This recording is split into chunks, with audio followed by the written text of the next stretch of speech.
You're listening to WKDW Radio 97.5 and KDWRadio.com, broadcasting from the Bishop West Real Estate Mobile Tower right here. And I say it every week because I truly mean it. Beautiful Northport, Florida. It is absolutely gorgeous out today. Another beautiful day. A reminder at the beginning and the end of the show, drive safe on the way home. Do not be stupid and end up in trauma. There's no reason to drive ridiculously on the freeway tonight. Let's all have a great weekend. Keep everybody safe. Keep it under 85 on 75. Let's just not go over 85. Blend in. Let it happen. Or try to do the speed limit. My police friends out there in listening land will get after me if I don't tell you to do the speed limit. So be safe. Just that's the biggest thing. But I've got a very, very, very dear friend and a special guest who is now going to be on the show once a month, every first Friday of the month. And we're going to be discussing what's happening in Northport. And I'm going to let her kind of introduce herself, even though I think the listening audience in Northport area already knows who she is. But I'm going to let her go ahead and take the helm for a second and introduce herself and give a little bit of background. Well, I am a former commissioner of the city of Northport. I was mayor, also chair before there was such a thing as mayor. I have spent over 12 years as a sitting official for the city of Northport, but I have spent pretty much most of my adult life involved in the city of Northport and its governance. And just to talk about what we're going to be doing is we've tried to schedule our interviews here in advance of the commission meetings so that we can discuss the agendas and topics on those agendas and maybe some of my historical knowledge, my viewpoints, and some of it you might agree with, some of it you may not, and that's okay. And then see where it goes. It's all about educating the public. Well, and I want to start this out because I think there's a huge value that you're trying to bring with your background, your knowledge, your experience, and everything with the inner workings of our government here in Northport. And it's something that I think the voters need to get energized about. I've been working at this for 2 years now, trying to get people out to vote and try to trigger their thought processes on what's happening in our city.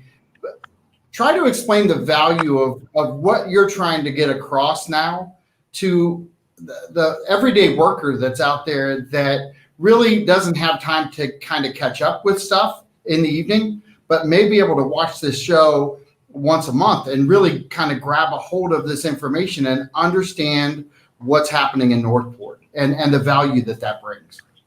So, every time I hear, and mostly it's social media, about something that the individual resident is not accepting or doesn't understand or is completely against most times. And they say, well, we didn't even know that there was a meeting. And odds are there was like 24 meetings that were on that particular subject. So this is kind of a way to say, look, heads up, these are the issues that are going to be coming up. And if it's something that's of interest to you, then maybe you should think about either participating online. And I believe that Marie has a link to the agenda itself. And also the YouTube link that actually shows the live meetings.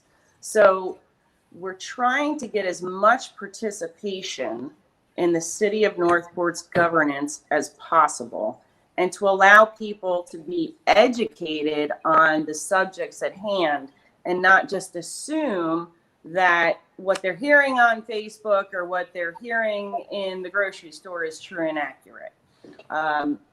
So how does that relate to making sure that people are getting out to vote?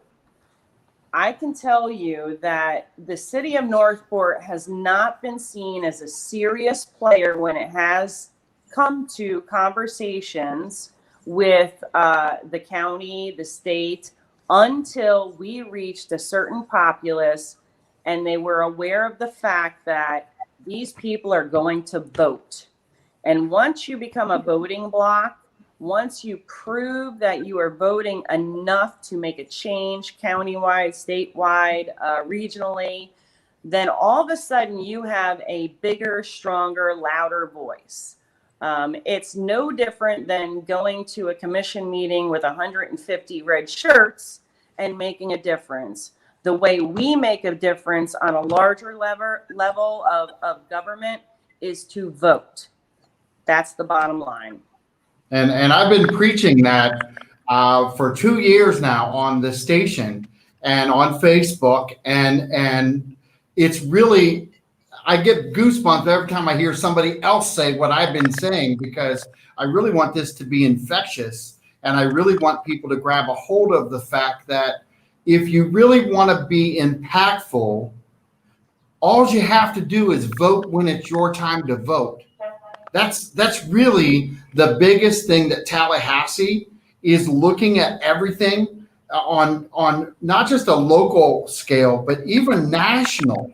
We're not being addressed on a national level, that and even Ron DeSantis, yes, while he does look at us down here, with only about 16% of the population voting, that number flat out sucks. And we need to come together as a community and just say, I don't care how you're going to vote, get out and vote, because the number of people voting matters. Now, on the other hand, isn't it more about being educated on what you're voting for? Because local is different than national. Local is the most important portion of your government. I mean, it is the closest to you. It's what most affects you. We have an agenda to kind of review here, and all of it affects you on an individual basis. And again, I hear constantly, I didn't know that we were going to put a plan together for water and sewer expansion. We've been talking about water and sewer expansion for over 30 years.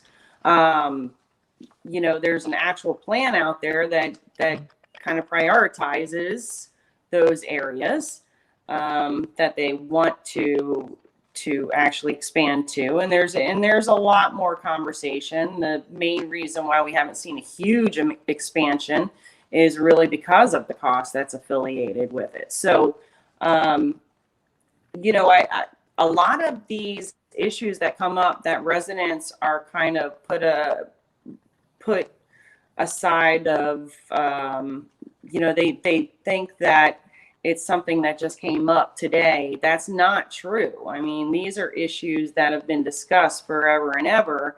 And I think that, today and in the future, the idea is to say, look, these are the agenda items. This is what's being presented. This is my take on the facts of the matter.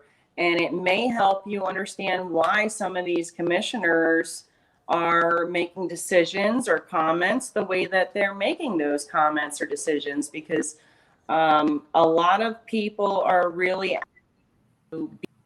our commissioners, and without the knowledge of why they're making these comments or thoughts to begin with. And it's because a lot of them choose to have their one-on-one meetings with staff and kind of hash all this out and not in public. So it really makes it look as if they're just kind of rubber stamping items. But really, if you get to that agenda and you read the backup, and all you got to do is click on those blue links, they're going to give you everything that we're going to cover today. Yep. Why don't we do this? I know that we talked, and I usually don't really talk to my guests prior to, but we spent maybe 2 or 3 minutes together, and you had made a comment that the agenda was really, there's a ton there. Would you consider this a robust agenda for the upcoming meeting? This agenda is unrealistic. It's not robust. It's, Okay. I think that it would be my suggestion for the mayor to kind of step up and say, look, these are the priority agenda items. We'll take this, this, and this, and we'll table the others. Because what you're going to see is if they don't do that, then you could be having this discussion until 12 a.m. and they're never going to accomplish it. And then you have a lot of professionals and subcontractors that are just sitting there all night. And then at the end of the night, it's like, okay, we're going home and we have to come back. So I would pre-plan as a mayor and really say, look, these are some of the items. For example, one of the things that are on this agenda, and by the way, the meeting is April 13th at 10 a.m. And it is at City Hall. And again, the YouTube link can give it to you, your direct live feed. And then, of course, the City of Northport site, that also gives you kind of the feeds to seeing the videos in the past. So if you are looking something up and you say, I remember that they discussed this, and you can actually go to that site and do a search and look at those meetings over the last few years. But Okay. Getting back to what I was saying is that, we have an agenda item on here that has to do with the Welland Park desiring a reimbursement of their impact fees up to the amount of $90 million, which is just not even justified. In fact, there's a study that's in the backup that says that they could be theoretically justified up to a 21% reimbursement, but to reimburse them $90 million is astronomical. And this is a huge conversation that's going to have to take place at a different time, because you're talking about a large study that's involved. You're talking about some legal implications, the fact that there's already a transportation impact fee agreement that's with Sarasota County, which is literally on the agenda just before that, transferring funds there. And so, how does this play a role in Welland Park's attempt to de-annex itself, also called contraction? So I think that I would see 9C being the Welland Park reimbursement kind of pushed off to another day and maybe even its own workshop.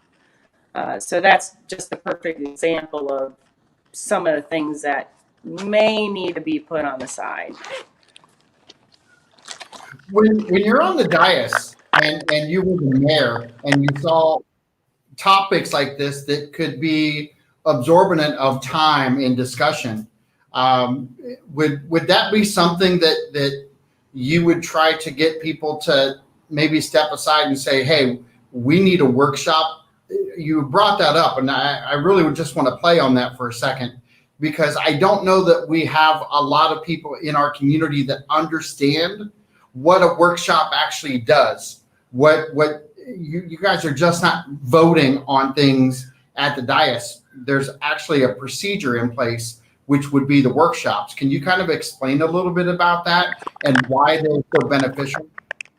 I am not a big fan of workshops, to be quite honest with you. Workshops, you cannot take a vote. You can do, a consensus, but it doesn't really mean a whole lot. What I have seen in the past is that we could spend hours in a workshop hashing out something similar to this Welland Park reimbursement issue, going over the study, having a consensus, but then when it comes to the meeting, nobody agrees on what was agreed to in the workshop. And so when the vote is taking place, it's completely different than what was discussed at the workshop.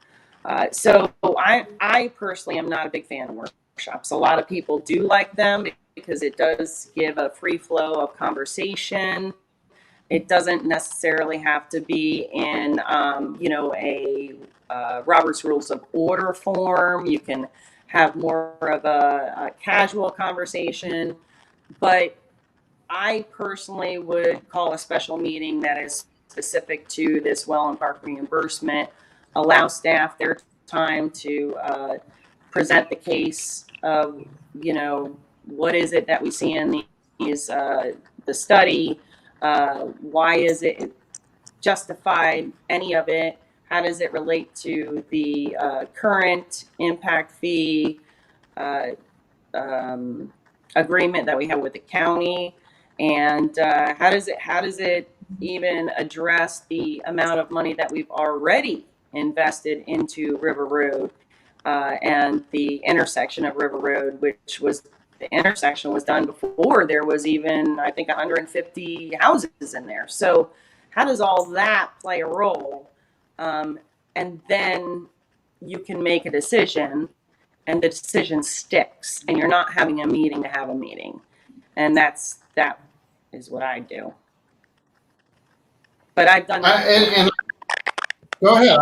I'm glad you talked about that, because you brought in two different plays: a special meeting and the workshop, and obviously both are different. And your opinion is you accomplish more in a special meeting because you have more players involved and you have more information flow than you do in a workshop, where it may be 5 people sitting around, but you don't have all the information. Is that true? It's more about, at a workshop, you can't make a decision. So there's a free flow of information, and the information is given to you. However, you're not going to make a decision. It's just the information. But the commission currently and in the past has always seemed to want that same information at a meeting. So, for instance, in the school board or even Sarasota County, when the county, the board of county commissioners, they will have a workshop, they'll have consensus, they will have whatever that consensus is brought back before them in a meeting as the final decision, and they will vote on it with literally minimal conversation. Now, this commission and any commission I've worked with in 20 years have always wanted more conversation, wanted the public to be aware of it if they weren't aware of the workshop, and actually had, in some cases, changed their mind from what they had discussed in the workshop. So, we found that in other governments, they use the workshop as essentially a way to rubber stamp it when it comes to the public hearing.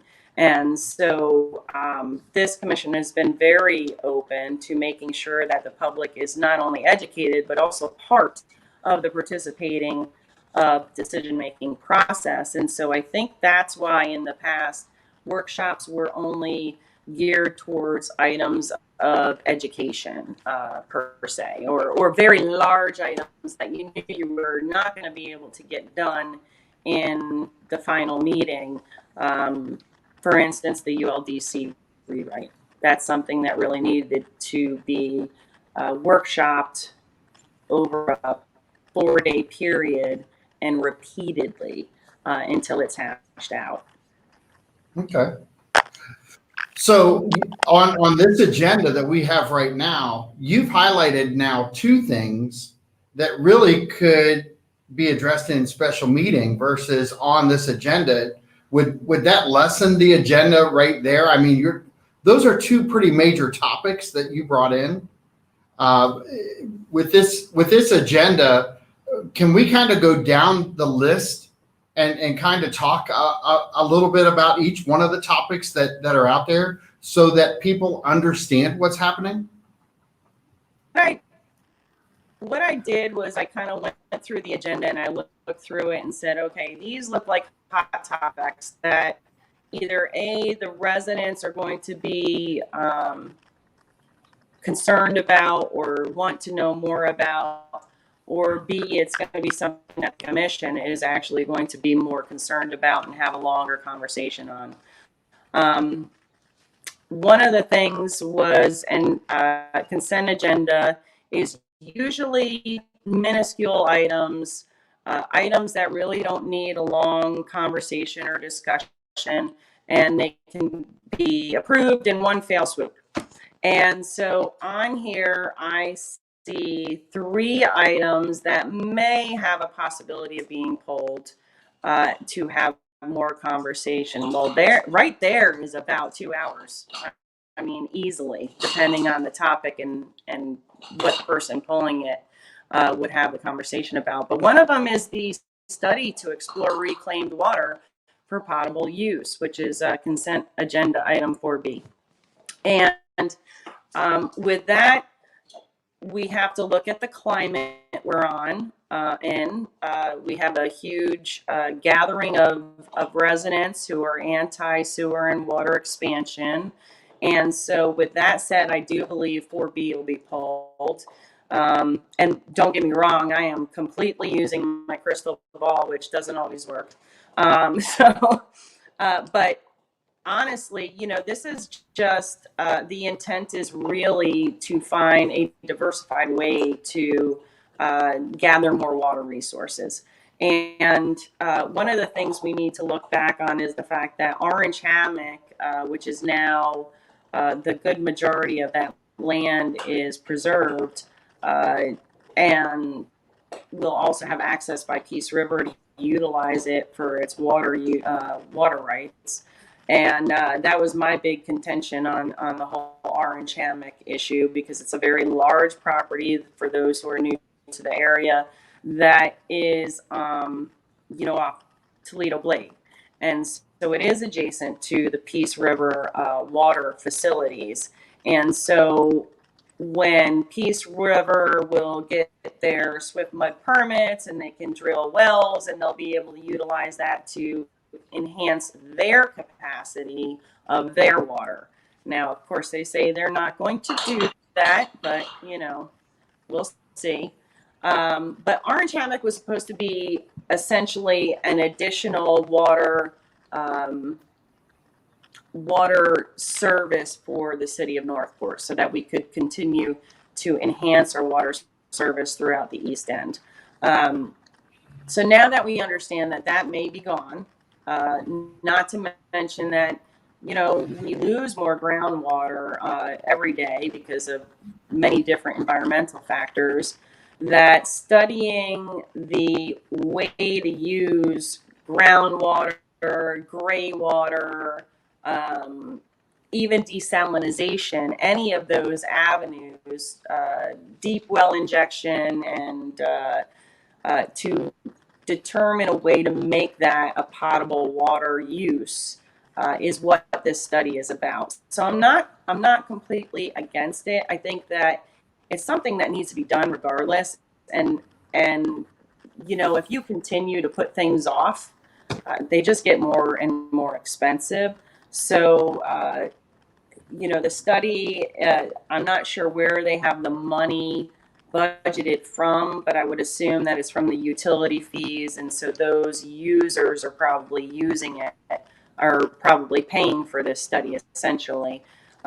So I'm not totally against it, but I'm sure that there'll be others wondering why we're doing it, but that really needs to be done. The other is the change of the card processing. There was a discussion last year about charging a fee for use of credit cards, and we only did that for certain types or certain departments. That might have to be revised, because just recently the card companies have made a determination that they're going to charge those who are receiving credit cards more regardless of whether it's a debit or a credit card. So it's kind of a change in the way that credit card processing companies are charging the user. And when I say user, I should say client. So the city has a processing service. That service costs X amount. It's an estimated amount every year. And that's what that 4C is, because our past agreement is no longer around because that particular company is not doing them anymore. But I think that might be one of those deals that where in budget, they're going to have a larger discussion about how much it's costing for us to take credit cards and debit cards, and how do we make that a level transaction. And then the final is 4D, which is the block grant. And I'm not sure why this would be pulled, but just because some people have issues with social services and the city providing social services, it could be pulled. But we've been receiving that shared cost from the block grant for well before I got involved. So I think it's in these days and times where it's so hard for our young people to just survive. Social services being locally and in the city of Northport is ever more important, and that block grant is just as important so that it helps remove the burden to the residents on providing for staff in social services. So all of those are on the consent agenda.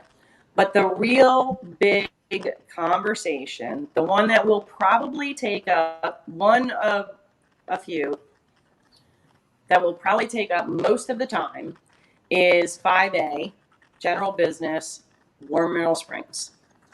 And that is huge because essentially it is the financial aspect side of War Mineral Springs plan. And they really are, they've made a presentation to pretty much rob Peter to pay Paul. They want to take away from certain capital improvement plans. I got to watch my acronyms. Certain capital improvement plans. And these are improvement plans and surtax funds and funding that's been set aside for projects that are years and years in the making. Now, with that said, I want to say that War Mineral Springs, the plan and the development that we had discussed years ago and continued over and over again, was really in the with the belief system that you would receive a historical grant, some sort of federal or state funding to expand the utilities, and that all of those would play a role into being able to help finance this. Nowhere ever did we talk about getting rid of the Atwater Park expansion or the Dallas White Park refurbishment project monies to do this, because I think that you're going to be cutting off your nose to spite your face. The majority of CIP projects that they want to take the money from are actually projects that benefit the majority of residents in the city of Northport, where War Mineral Springs, I'm sad to say, does not benefit the majority of the city of Northport residents as far as services. They do not go to War Mineral Springs. Don't get me wrong before anybody cuts my head off. Yes, some people do. But in the grand scheme of things, a lot more people who reside here and pay taxes go to Dallas White Park versus War Mineral Springs. So I think that maybe there's a way to, put some money towards it. Like specifically, they have the Spring Haven land acquisition where they've got about I'm going to roughly estimate $1.4 million. That could definitely go towards this project, but to cut all the others, which I'll just real quickly kind of run off. One is the Myakkahatchee Creek Greenway project, which has been in the making for a lifetime. Dallas White Master Plan, Kirk Park Playground upgrades, LeBray Park restroom, which has been discussed for years, the Tamiami Trail parking project, where we were going to enhance parking on the access roads for some of those business owners who are having difficulty having parking, as well as the Atwater Park Phase 4 project for a future community center, which, again, you know, the East End has very few services from the city of Northport. So I just think that you're doing an injustice to the residents if you do transfer those monies. And I think there's a better way. There's got to be a better way. Well, you kind of dove in neck deep into talking about those things, but I want to go back and ask you a question, because there was something that was floated out that I don't have a lot of knowledge on, but I really want to see if you have knowledge on it and you can share. Is that, I understand that we're possibly getting some federal money into Northport as part of the federal relief. Is there anything happening on that side that we need to know about as citizens before that is even, maybe dispersed, and maybe start talking about it now to educate people? So you're absolutely right. We are getting CARES Act money. And I believe it was this particular project that they were talking about utilizing some of that CARES Act money to accomplish. I'm pretty sure, I'd have to go back and just double check, but I know that they had in this agenda use of CARES money for something that I thought just did not seem relevant to what the CARES Act money should, in my opinion, be used for. So I think that, one, we need to find out that CARES money, how much did we get? I don't know. Is there any protocol to its use? I don't think so, but I don't know. What is your best use of those funds? Is it really War Memorial Springs, or is it Price Boulevard? Is it, you know what I mean? I think that, and I understand that War Memorial Springs has to have some money towards it. Don't get me wrong, it has to, because in order for us to qualify for the majority of grants, you have to have a matching grant, okay? Right. But I think that maybe there's a way that you can receive that money differently. I mean, what if you increase the fees to go to the park by $5, and for every $5 ticket goes into a pot of money that is grant matched? I mean, there's other ways than putting it and strapping it on the backs of people. And this, I mean, don't get me wrong, what they're proposing is not strapping it on the backs of the taxpayers, because that was their primary goal, right? Was to not strap it on taxpayers. So, but taking away from projects that a very large number of residents who pay taxes have been looking forward to for many years, I don't think that's very fair either, because they don't even live at Atwater Park. The residents there don't even live near War Memorial Springs. So I'm going to ask you something too, because we got a little bit of crackling. Can you kind of pick your phone up and just kind of hold it for a second, see if that kind of helps the crackling in the sound. Do what? I didn't hear a single thing you said. You've got your phone, right? Are you on phone or are you on the computer? I'm on the phone. Yeah, just kind of pick it up and hold it for a second. I want to see if the crackling goes away. We're getting a crackling. And go ahead and talk and keep talking about that. Yeah, you're crackling too. Can you hear me? Yeah, there's something in the feed, so we'll have to work on that the next time for sure, and we'll get that settled in. I'm not sure what it is. Yeah. Well, did I lose you? Where are you? Well, I can hear you just fine. So let's talk a little bit while you're getting that readjusted. Are you there? I think I lost her here for a second. She'll come back in here in a second. But as we're talking about all these things, I think it's imperative that people really engage in this conversation, whether it's on the funding side of what's happening. And Peter, we'll get to your question here in a second. We'll do this through education.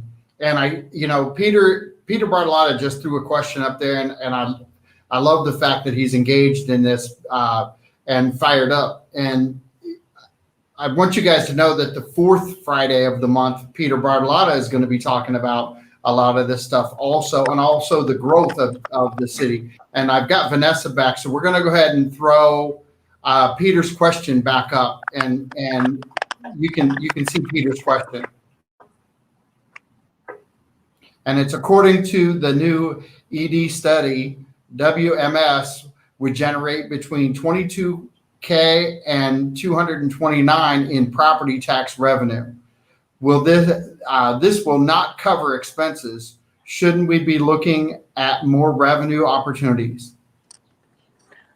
So Pete and I absolutely agree on the use of warm mineral springs. I think that we really I understand that the people who utilize it and the people who live around there and the people who are very, very familiar with warm mineral springs wanted it to stay as pristine and unhampered as possible. But I think there could have been a whole lot more ways to involve commercial into it, a light scale commercial, so that it would have created more taxes, more of a tax base. On top of that, I think that utilizing a P3, which is a public-private partnership, was the smarter way to develop that particular property versus what we're doing right now. But one vote doesn't really help. So Right. That ship has sailed, and I get it. So now we look at the future, we look at currently and the future, and honestly, we're talking about utilizing millions of dollars from projects that have been on the books, that have been brought to the attention of the commission and the city because of residents who are here, who desired these particular projects or even needed these projects, that now we're going to say it's okay, we don't need them, we're going to put them on hold, and this is more important. This is not more important than Tammy and trail parking. It's just not.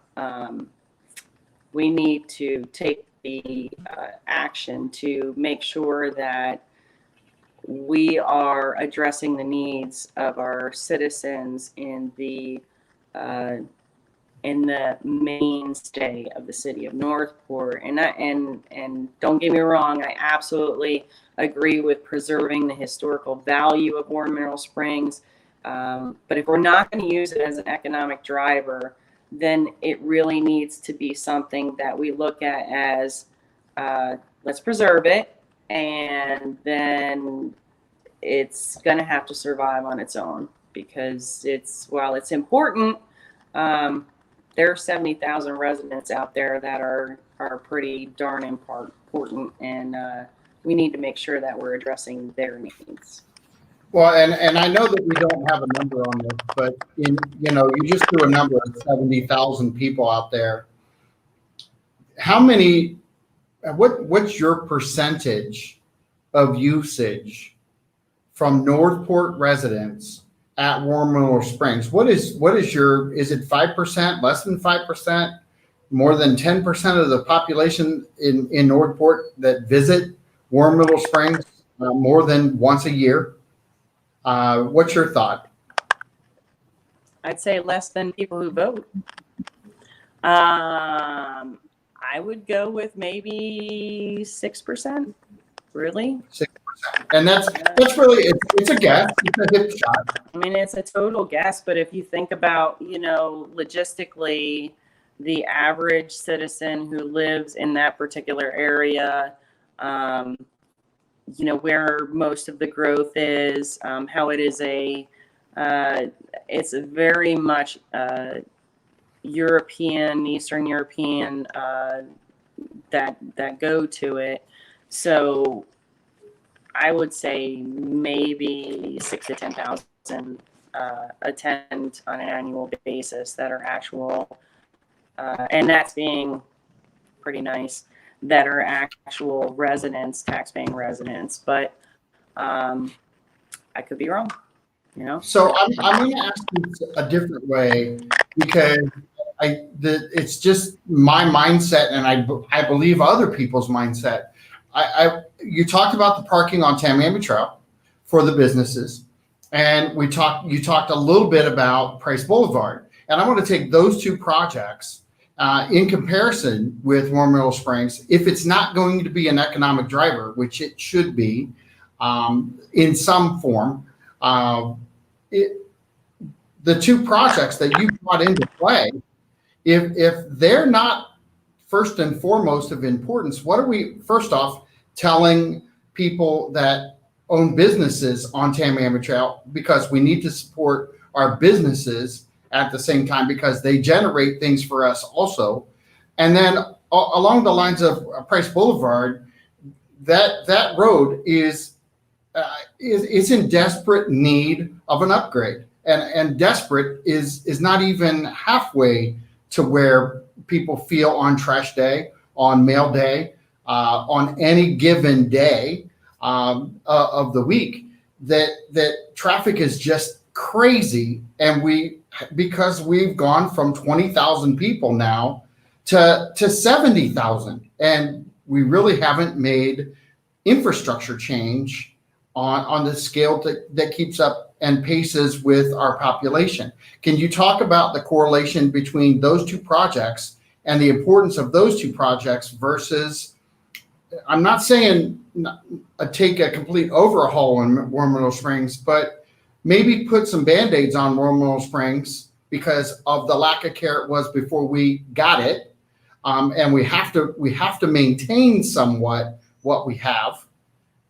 But talk about those two things and Warm Mineral Springs in correlation with each other.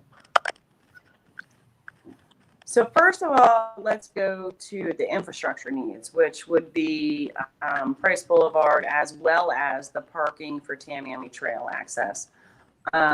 Those to me are infrastructure needs. And when we discussed the CARES Act funds, those initially by the governor were discussed that the distribution may be needed for infrastructure projects and to kind of boost the economy in allowing those projects to continue on or to be renewed.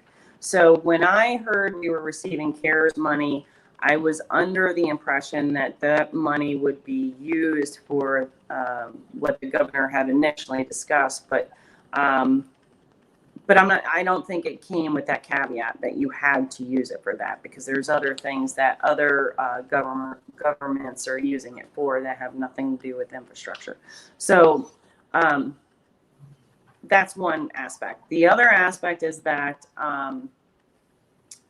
you're absolutely right. You need to utilize your money in an area that's going to benefit the most.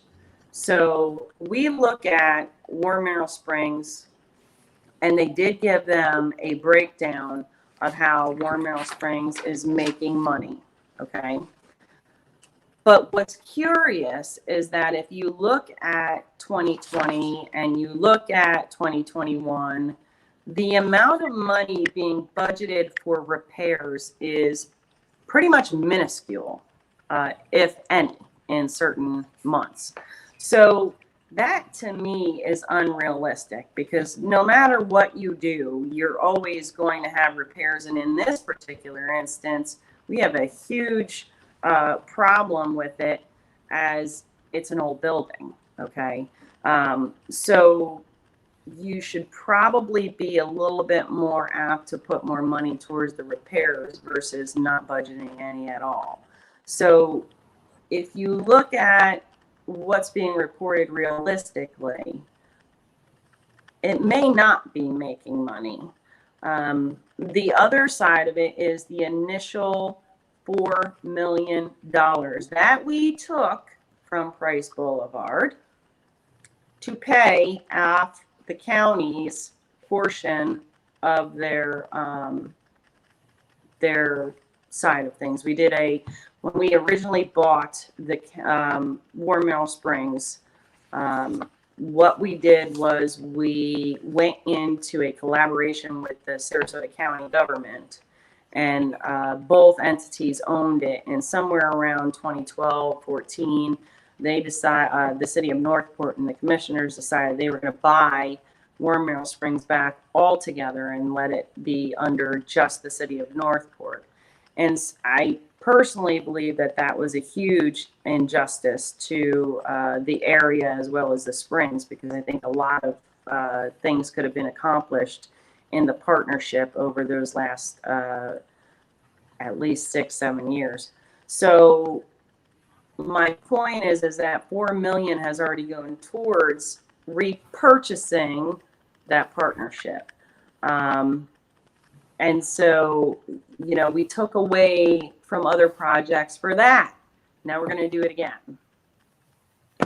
You gain more money by, you know, it's about, everybody says, you know, government shouldn't be run like a business, but it is. It is. You want to make sure that you bring in enough revenue and support projects that bring in revenue so that it does not create a burden on your taxpayers. It's as simple as that. And so when you continuously bring in money and hand it to things that don't produce revenue or is not life, safety, health, it's hard to justify transferring that money. It just is. Where do you think we're at today in now that you've served and been part of this town, you know, on a government level for 20 plus years, at different aspects? What do you think we should do right now? What is your thought on what should happen with, and I know you highlighted it. We've only got, and I hate to do this because I can't believe we threw 55 minutes out the window that quickly, but we've only got about 3 or 4 minutes.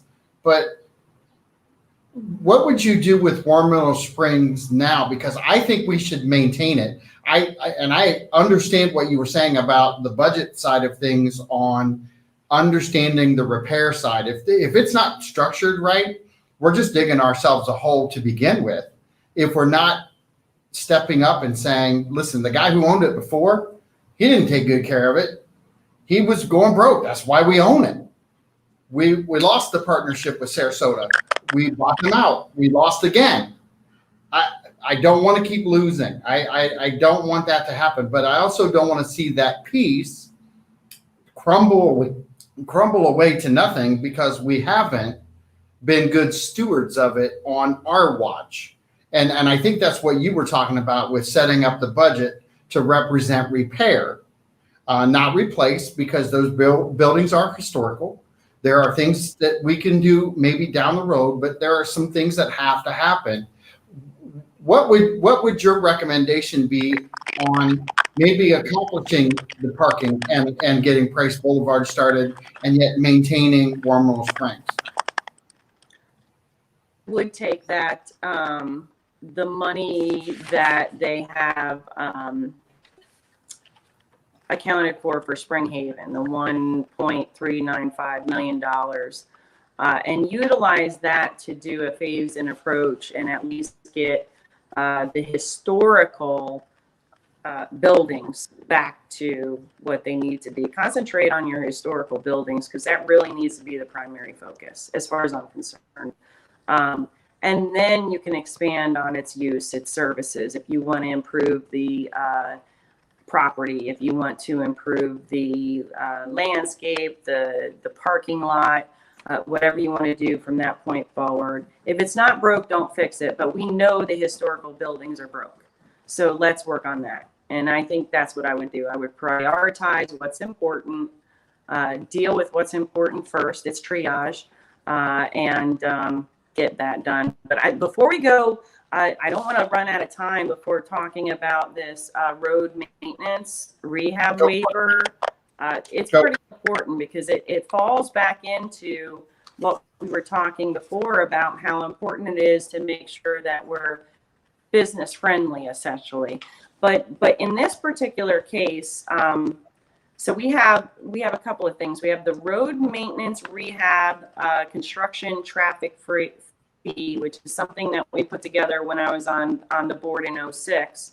And it was really essentially just to create some sort of financial or funding resource to help us fix our roads that were in just dilapidated. They were horrible, as you know. So what they did back in December is they allowed for there to be waivers given for those who do not utilize this the city's road system and specific to commercial. I don't know if I agree with that. I think I'm with Commissioner McDowell, where I say that, you know, it's very, very difficult for you to even make sure they're following the road plan they put in place. And why is it that you would turn around and allow those who are paying this fee in commercial to get away with not paying it versus those who are residential? And essentially, this road maintenance waiver would predominantly allow those of West Villages who can get to those properties for their construction in the commercial zone without ever going to a city road. And if they do, who's going to be following them to find out that they do? So while that kind of left the station already, they approved it in December. I do think it's something that they really need to pay very close attention to, because now they're talking about taking out some of those requirements, which probably doesn't mean much. But it jumps into the deferral waiver reduction for impact fees, which was an economic driver, which was brought up by the commission back in, I don't even know when, it had to be sometime in 2020, but there was no mechanism to defer or waive impact fees for different types of commercial businesses that you really wanted to come in. So hold one second on that thought, because here's what I'm going to do is I'm going to clear the air. I'm going to stay live on Facebook for a few minutes, but I'm going to sign off on the radio station. If you want to finish listening to this, it's Real Talk 97.5 on Facebook. Type it in, find us. You'll see the logo, Real Talk. Be safe out there in Radio Land, and we're going to continue live on Facebook now.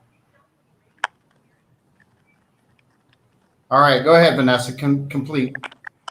Okay, so this is the problem, by the way, when you have an agenda, so many items on this agenda. if we can't even have a very small summary of what this agenda entails, can you imagine these poor commissioners trying to do this, in the day? It's going to be very daunting. And by the time 4 o'clock, 5 p.m. comes around, everybody's tired, and you're making decisions based off of being tired. And that's never a good thing. I was from a commission that was there until 2, 3 in the morning. But again, I was much younger and I could handle it then. I couldn't handle that now, obviously. So back to the road rehab, so this road rehab construction traffic road fee, it was back in, I want to say it was 2006 that we put this in place. It was tested legally. And so it is good to go. I think that maybe considering one of the large topics of 9C that I said, really needs to be looked at on its own merit, the $90 million of traffic impact fees, that road impact fees, transportation impact fees that Welland Park wants back. Maybe we need to be re-looking at that particular ordinance and waiver, and kind of reevaluating that, because if we're going to just continuously be giving back the revenue we had expected from having West Village District annexed into the city, then it seems very one-sided relationship. You have to remember that they annexed into us. They chose us. We didn't ask them to come. They wanted to come to us because, one, they got property rights, they got development rights, and they knew that we were willing to work with them on the infrastructure improvements that were necessary. So now we gave and gave. Now it's time for us to recoup some of that giving in impact fees, in taxes, in sales tax. And so if we're going to have to start giving all that back, I have to wonder if there shouldn't be some sort of giving back on our side as well. Just kind of a thought process. Well, and I'm kind of glad you talked about all this, because it ties us into really another topic for another day, and which is Welland Park. I was here when they annexed in. I was part of that voting process to annex them in, and I as a real estate agent, I've sold in the area, and every customer I've ever sold to, I said, keep in mind, it's an address. It's not where you live. Contrary to what other agents or salespeople have done up there, which has built this coalition of people who believe that their house values drop because they live in the city of Northport, and they were lied to, misled completely, lied to, and people are gullible enough to believe that. Houses aren't appraised at what city you live in. They're appraised at what's built around you, and you are living in a completely beautiful, growing, vibrant area. And so your property values are maintaining along those lines. The infrastructure is growing, and I know that we're working at that with the builders, with everybody that's out there getting this infrastructure in place. What's your thought on Welland Park? And I want to do it quickly because I know we've gone over the show, but I want to lead this into the next show, which we're going to be maybe talking about some agenda items, but also Welland Park and what that ultimately brings, because Northport has been a vital part of bringing the Atlanta Braves here. We've incorporated in that whole West Villages area and voted that in. And really the only one that I see standing up is the Atlanta Braves, who put Northport as their address. And that's what I always point to is, just because you have the city of Venice on there doesn't mean anything. You still get your mail over at the Atlanta Braves facility because they say Northport. Can you kind of explain a little bit about that and kind of highlight what your thoughts are? So real quickly, back when the district was being developed and created, the city of Northport actually had to go, myself and others had to go up to Tallahassee and be a part of those negotiations and allowing them to become a district, with old Stan Thomas, who owned the ranch. And so one of the key components to that enabling legislation, and I'll never forget it, it was something that Commissioner Gross was adamant about making sure it was part of that enabling legislation, was that people needed to know that they were part of the municipality, the city of Northport, and so that when they had that additional taxation on there, it would not be a surprise. And that was part of the enabling legislation.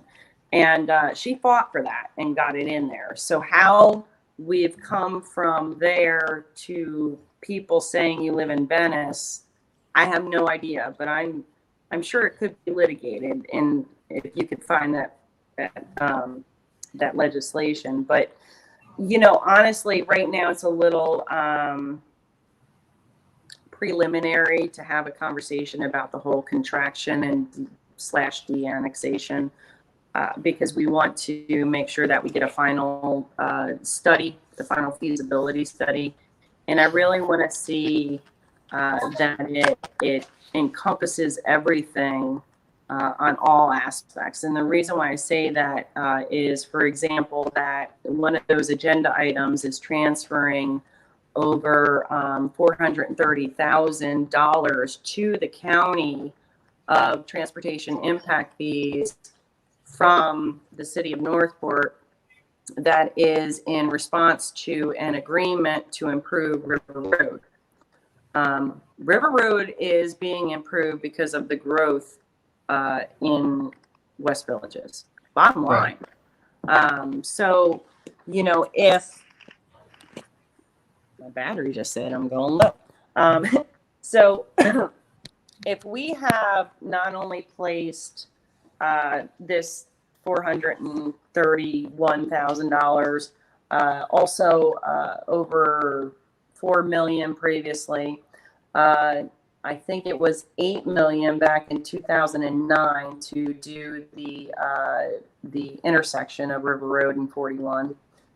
If we put in that kind of investment in, because of the fact that it was an area that we knew that we were going to have growth, and they are allowed to contract, then we need to reevaluate those monies that went there, specifically the transportation impact fees that went to the intersection improvement, that were actually due to the majority of residents that already exist here, not West Village building. So there's a lot of things that need to be taken into consideration. But there's a process in place. It's the law. There's not a whole lot you can do to really argue it, per se. But I do think that the feasibility study is really going to educate those in West Villages as to the financial impact it will have on them. Not so much the impact on us. Because the city is only about 25% built out. And the majority of that percentage that's not built is actually on the East End, not West Village area. So when people think that, West Village is the pot of gold and we have to have them, that's not necessarily true. That East End build out is going to provide a heck of a lot more residents than possibly West Village. So of course it all depends on zoning. But my point is that the monetary difference of what they're paying the city in taxes versus what they're going to have to pay to recoup those services, because you can't go without police, you can't go without fire, and you can't go without solid waste or water. Not to mention the money that may or may not have been put into that entire development, attorney's fees, planning and zoning fees. There's a lot. I don't know. They might see that it may not be a very smart move to go forward because of the financial aspect of it. But maybe they will. I don't know. You know, a lot of people believe that they just want to contract out because of the fact that it's the word Venice versus Northport. And I have to tell you, as someone who was raised in Venice, graduated Venice High School, still have family in Venice, still have friends in Venice. I'm sorry, but I am damn proud that I come from Northport versus Venice. Thank you. I have a question. And Carrie has a quick question. I'm not coming on camera. I was interested today that there was a post from, how does Welland Park with the marketing and their marketing, they posted, oh, come to downtown Venice. And they were specifically posted about Venice Creamery or some ice cream shop on Venice Ave. And when I Googled it, I noticed that Sweet Scoops is actually 3 miles closer to Welland Park's Welcome Center than the Venice Creamery is. And it's easier to get to and takes less time. I'm just, as a Northport resident, that's the kind of stuff that makes me mad, because you see that they're actively pushing the Venice agenda. And I love downtown Venice. Don't get me wrong. Love going down there. But it's like putting flame on the fire of this whole division between Northport and the West Villages or Welland Park. What do you think about that? So a couple of things. First of all, we noticed early on that there was a very large cooperation with the city of Venice and the downtown area. And I can't remember what the name of that organization is. It's not the chamber, but it was the... No, it's like the Main Street, like Venice. Thank you. Yes, that's it. Yes. I interviewed them on my show. Well, and they hashtag that. That's one of their, they always put that hashtag on there. Yeah. Yeah. So there was a collaboration and a partnership per se with Venice Main Street. And so I think what you're seeing is the fruition of that. Maybe our chamber, and you know I love Bill, and I love the chamber. Yeah. But maybe our chamber needs to be more active with Welland Park and finding ways to creatively tie the two together. Because I agree, I don't think there's anything that's being done in that particular case to kind of defraud the public, depending on how it was stated. Because there's been times when I've seen things come to Venice, Florida on Facebook, and I'll say, hey, buddy, you don't live in Venice. And then they'll say, oh, sorry. And then all of a sudden it's taken away. But my point is that I think that what you're seeing is just that partnership between the businesses of Main Street. And so I think there's a way that we can fix that. I've said in the past, we need to do a better job of going to Welland Park, incorporating them in our community, in our city. I think that divide is not one-sided. I think it's very much both-sided. I think that the commission or the city could do a much better job at making sure that there was, say, a excerpt in the mailer that goes out every few months that is specific to Welland Park.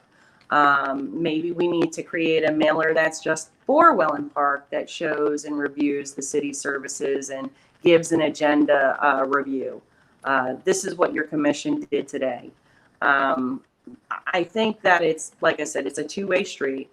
I think that there's a lot of misconceptions by the residents of Welland Park that believe that we all hate them or that they all hate us. It's not an us or them. They're North Porters, and there's probably a darn good amount of them that are very involved in the city and probably don't even understand why this is all happening. Right. Yeah, actually, I do see a lot of people from the Welland Park area, especially Island Walk, Grand Paradiso. They're like, we don't care where we live. We love it here. We'll come to Northport, we'll come to Venice. There are pluses and minuses to both. I get it. So I agree with you. We need to tighten up the reins, and we're all a big community. Northport's awesome. Yes, absolutely. And I think once you see, the corner of River Road and 41, where the whole gas station is, that's going to annex into the city and become developed. I think having that visual connection of the area will help with that divide, that theoretical divide. So we'll see what happens. We'll all see what happens. That's right. I would encourage everyone who's listening to go to the City of Northport website and look at all of the development. You can click on basically what's happening in Northport. You can see all of the buildings and development that's happening. And when you look at Welland Park, it's staggering, the things that are coming there. And a lot of them have artistic pictures on there of what the future is going to look like. Yep. I mean, just go to the city website. I think our city does a great job with that. Well, Vanessa, I think I'm going to end right there because that was a positive note. Oh, and we've gone about 20 minutes over, and I know you had no expectation of doing that, and I know you love to talk about this stuff, and I can't wait to have you back on next month because I don't know if we can do enough shows to get this information out. So I want to thank you for being on. Two, I want to thank you for taking up the offer to help educate people through 20 plus years of your devotion to our town. And I want to congratulate you on that and really just thank you for every bit of your energy that you have put into this. And people need to remember certain things. And I'm going to say this and I'll let you have the final word. Our commissioners are not full-time. They are full-time with their lives. You've been doing it for 20 plus years in and out of office, and things are being said in the community now that are not 100% factual. If you want the answer, you have to ask people who voted on those things. Past commissioners, you talked about Barbara Gross, who absolutely was phenomenal at what she was doing. We've had many commissioners who have stepped up big time and done the right things, thinking that we're going to generate funds, we're going to do certain things. Unfortunately, votes don't happen the way sometimes we want them to. Talk a little, just to end now, about why you're devoted so much to Northport and seeing its success, and then lead us into next month's show. first of all, I want to jump off of what you said. A lot of the people who've been involved in the past are actually still around. There. And you know, we talked about the ULDC project, and to be quite honest, Sam Jones, who was the planning guru of the city of Northport, I say create some sort of a a project team and have him as a part of it, and you're going to get your institutional knowledge right there. But going back to the dedication, you know, I moved here to Florida from New Jersey very young. So at this point, I've spent enough time that I'm actually a Floridian. But you know, Northport has always just been a part of my heart, and you know, my grandmother or my grandfather, who was kind of one of the big key influencers of my life, he always said that, you know, you kids are constantly complaining, but you don't do anything to fix the problem. And I took that to heart because I was 16 years old at this time, you know, and so I started becoming the solution. And as I did that, I realized that Northport is one of the largest small towns that we have in this state, and that, you know, one voice does make a difference. And you know, we are living in a different kind of society now, where things are being so misconstrued, and these commissioners, I'm going to tell you right now, yeah, one person on that commission may work it full time, and another may only work it part time because that's all that it allows them to. But the bottom line is every single one of those commissioners are in it because they know in their heart they're doing the right thing for the residents, and they're not in it for ego, and they're not in it for accolades.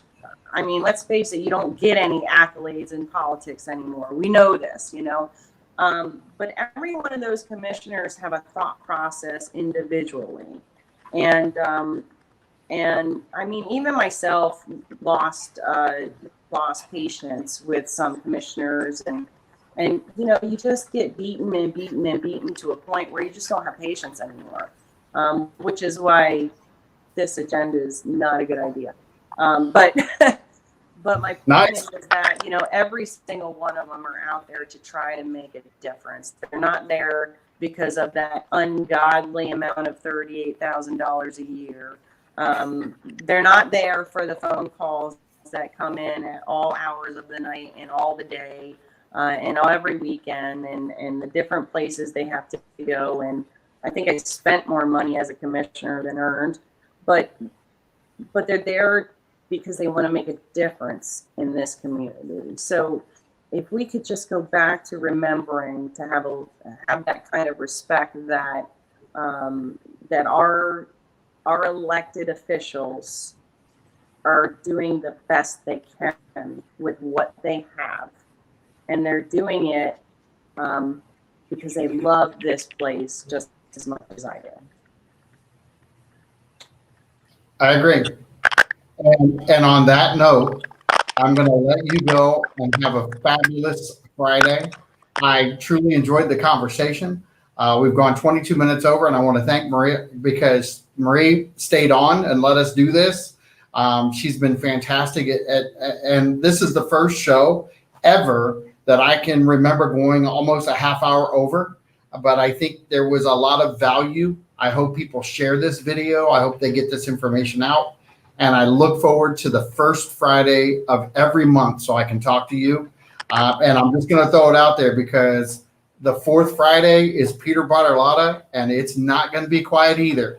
I think it's about time we start having voices, and I think the voices are going to roar. So I think I thank you very much for your time, and I look forward to next month. And John, thank you for coming up with this idea, by the way. Let's not think it was all me, because you've stood behind the city and its commission come hell or high water. And between you and Carrie, Citizens of the Year as far as Oh, she froze on that note, and we lost her on that note. So I'll let her go ahead. Go ahead. You there? Now we're back. Go ahead. You can finish. Oh, it's really good now. Thank you, Marie. Love you guys. See you next. Love you too.